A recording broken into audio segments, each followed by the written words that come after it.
Tax free అనేది ఒక Dubai అని అందరికీ తెలుసు, కానీ దుబాయ్ ఒకటే కాదు, అందులో టర్కీ కూడా ఉంది.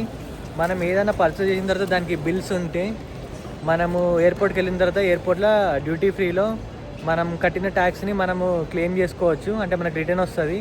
అది ఒక 2-3 డేస్లలో మన బ్యాంక్ అకౌంట్లో పడిపోతుంది. ఏది కొన్నా కానీ బిల్స్ అనేది మెయింటైన్ చేయాలి.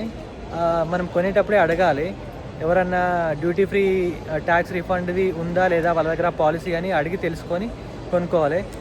నేను పర్చేస్ చేసిన వాల్యూ వచ్చేసి 50,000 ఉంది. ఆ 50,000కి ఇప్పుడు నేను డ్యూటీ ఫ్రీ క్లెయిమ్ చేసుకుంటే నాకు ఎంత వస్తుందో తెలుస్తుంది.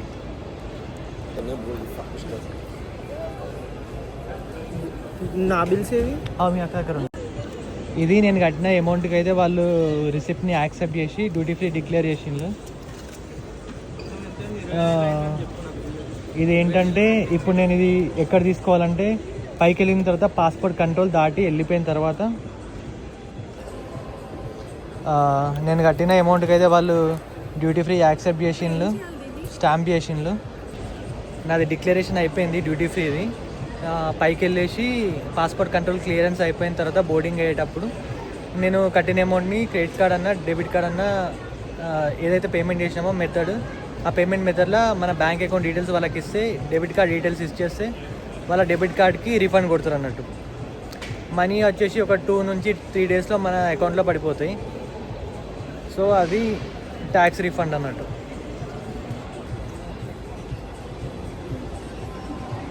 ఇక్కడ క్లియర్గా మెన్షన్ చేసి ఉంది ఏంటి అనేది.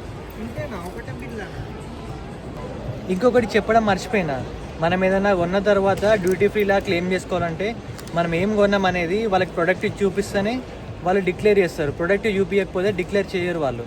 సో ఇది అందరూ గుర్తుపెట్టుకోవాలి. సో ఇప్పుడైతే మేము పాస్పోర్ట్ కంట్రోల్కి వెళ్తున్నాం.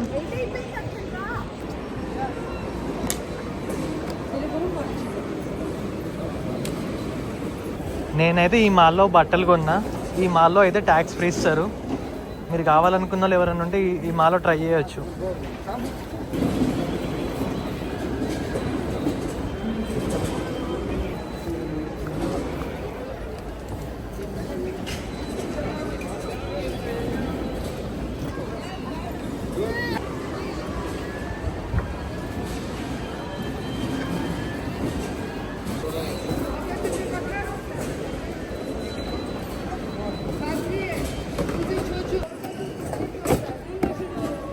లోపల పెట్టాలా బోర్డింగ్ పాస్? అవును, అవసరం లేదు, ఏదైనా పెట్టుకోవాలి.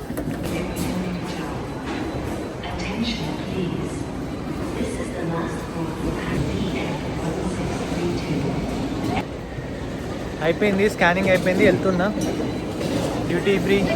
నెక్స్ట్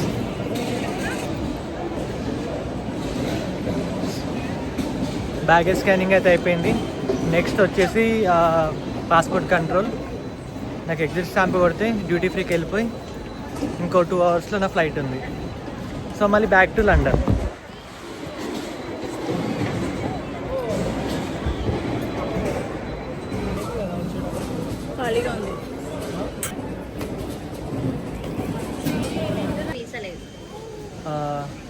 నేను ప్రతి కంట్రీ విజిట్ చేసిన ఎయిర్పోర్ట్లల్లో